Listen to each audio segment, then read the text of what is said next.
Gotta have my watermelon. That was incredible. But let me set this down. And speaking of incredible things, I am Terrell Aaron Kloss, and welcome to my Incredibles 2 movie review. Now, this is going to be a spoiler-free movie review. There's not really anything to spoil except for who the villain is, but I'm not going to tell you who that is. Now, before we get started, I've been waiting on a guest of mine to come. He's going to join me. He was supposed to pop in by now and join me, but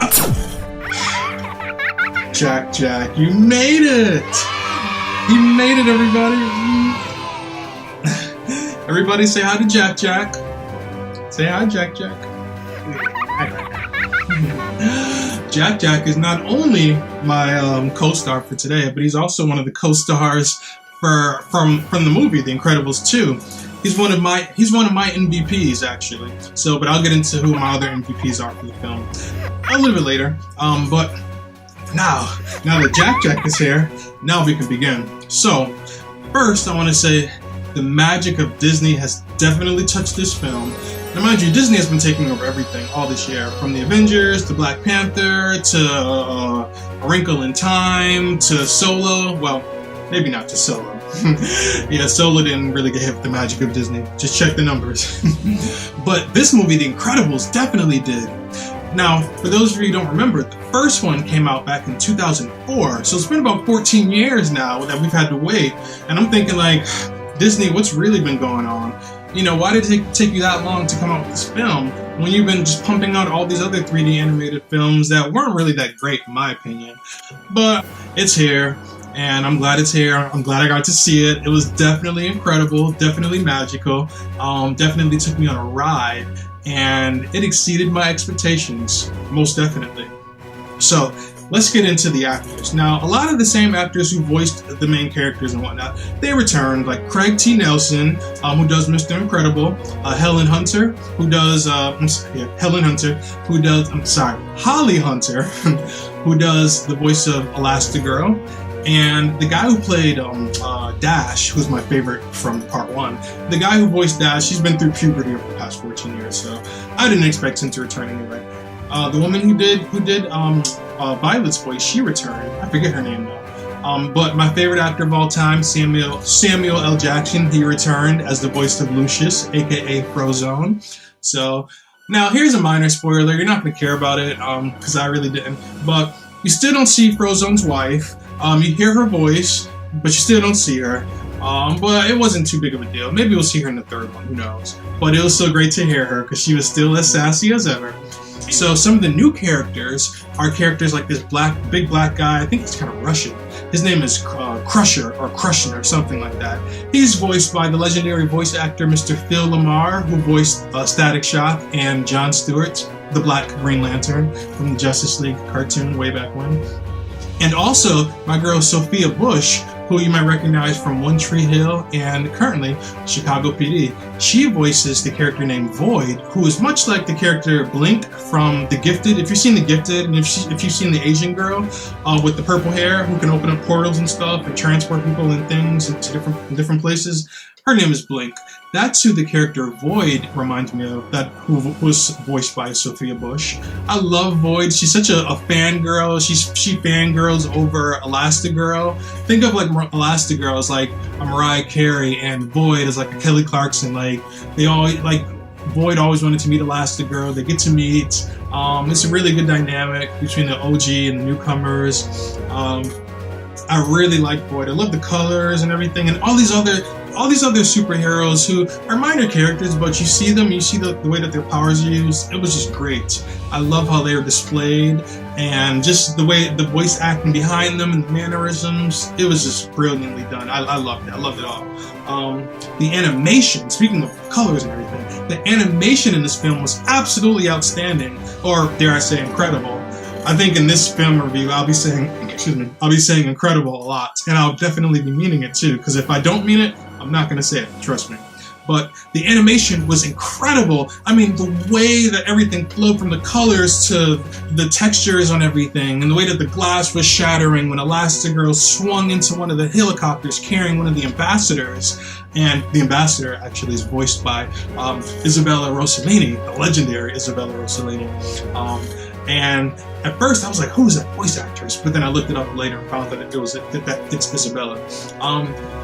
I love just the way that the cameras followed Elastigirl and everyone whenever they used their powers, whenever they were swinging from building to building. It was so well done. It made you feel like you were there with them, going to these different places and swinging and hopping and flying and falling, everything. It was great.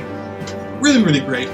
And speaking of Elastigirl, the way that her powers or her abilities, because she stretches. She's pretty much like Reed Richards from the Fantastic Four. The way that she stretches her body and whatnot, the way that she can warp her body like rubber. She's pretty much like that. A lot of these characters are knockoffs of the Fantastic Four, which I won't really talk too much about because it's kind of obvious. And if you don't know much about the Fantastic Four, then once you read up about them, if you decide to read up on them, then you'll see the similarities. So many similarities, but I will say this: I've never seen Marvel use Mr. Fantastic the way that they use Elastigirl. Elastigirl, it was just what she was doing and when she was doing it, how she was using her powers. It was great. It's like how Mariah Carey can hit all those high notes, and she can do that any time in the song. And it might sound annoying at some parts it might sound good, but it usually sounds really, really good. Because she knows how and when to incorporate those high notes in parts of the song. And that's what Elastigirl did with her powers. She knew when to do certain moves, when to flatten herself or inflate herself or whatever. I was, as a creator and as an artist, my eyes were just lighting up seeing her use her abilities. I'm like, Reed Richards needs to step up his game, because I've never seen them use him or Plastic Man the way that Elastigirl was used in this film. Now, Mr. Incredible, he was really great. He kind of had to fall back because of the story. This story really showed how when a mom is out working for the family, how the dad might have to fall back and do the family stuff the way that the moms usually do. Like help the kids with homework, clean up, take care of the baby, burp the baby, lose a lot of sleep. You really got to see Mr. Incredible go through all that, and how he, towards the end of the film, he really gained more of an appreciation for what his wife, Helen, aka Elastigirl, has to do on a daily basis. And it wasn't the kind of movie that was bashing men or making a woman be brought to the forefront just because of some feminist thing. It was clear that it was part of the story because it was part of their whole family evolving, and I really got that. It was very obvious. I loved it. It worked really well, and it was relatable too. Everything about this family was so relatable, and the superhero stuff on the side was kind of like the bonus, which I really loved too, because in most superhero films, the powers and the special effects are what's really thrown at us a lot of times, to get our attention, and you really kind of lose the humanity behind these characters in a lot of the movies. But in The Incredibles, nope, it's all about family first and superheroism second. Now, when it comes to the story was pretty predictable. I mean, for me, I'm able to figure these things out really fast, but it wasn't anything too deep anyway for anyone. But I really liked it. I didn't love it. I liked it. I loved everything else around the movie, kind of like the Catwoman. Loved the Catwoman film, remember, with Halle Berry.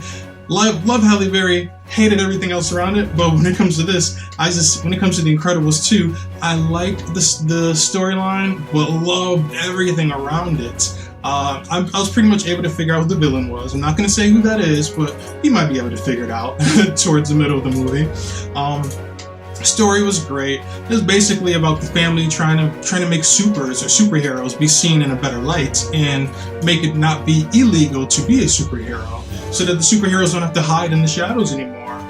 Now that they can go out and save people and not get arrested for doing so. And you had a PR team led by what's his character's name? Evelyn and Winston Dever. These two PR people or business people. They wanted to help the Incredibles and the other supers get seen in a better light. So now Winston Dever is voiced by the actor from Better Call Saul, Bob Odenkirk. And Evelyn Dever is voiced by Catherine Kinnear. Now, you might recognize Catherine Kinnear as the mom from Get Out. Remember, she hypnotized the black guy with the tea and everything, and his eyes became all googly and whatnot. Yeah, Catherine Kinnear voices Evelyn Dever. I love the way Evelyn Dever looks. She always looks like she's kind of high, too. But the nuances in all these characters, the way that they walk and their expressions and slouching and bending and twisting and kicking, everything, it's so realistic. Disney and Pixar really did their thing with that by making it look really realistic. And not only relatable with the whole family thing, but realistic in terms of the nuances, that you see, that you would see in real people too. So that's what really, really got me. I love that.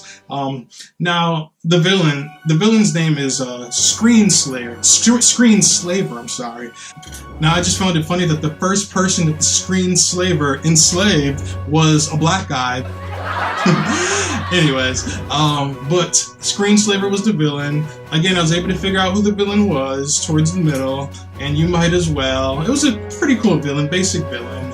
Now, when it comes to the pros and cons, I feel like the movie was really well done. It doesn't really have any cons. I feel like the whole movie was a pro. And the only con was that we had to wait 14 long years to see it. So tell me what you think below in the comment section. Was it too long for you to wait 14 years, or did you not mind the long gap between the first movie and this movie? If you've seen the movie, tell me what you think about it as well. I'd love to hear what you have to say. Now, my MVPs for this film, definitely Jack, and also Elastigirl, and also Edna. And when you see the movie, you'll see why. They were just great. Such standout characters, and for so many different reasons and in so many different ways. So, tell me who your MVPs for this film are as well, down in the comment section. I would love to see who you felt like stood out to you the most, the way that Edna and Elastigirl and Jack stood out to me. Now, all in all, I give this movie an incredible score of a 10 out of 10. And when you see it, you'll probably agree. You might not, but you just might. So, now, remember, you can follow me on Instagram and fly with me on Twitter at creative_Klaus. And you can find out more about me at creativeklaus.com on my website. Make sure you subscribe if you like what you've heard and what you've seen. And if you want to see more of me, I appreciate it. Make sure you ring that bell so that you can get notified whenever I post a new video. Now, you can you can watch another video from me right now. And as I always say, zoom, zap, bam!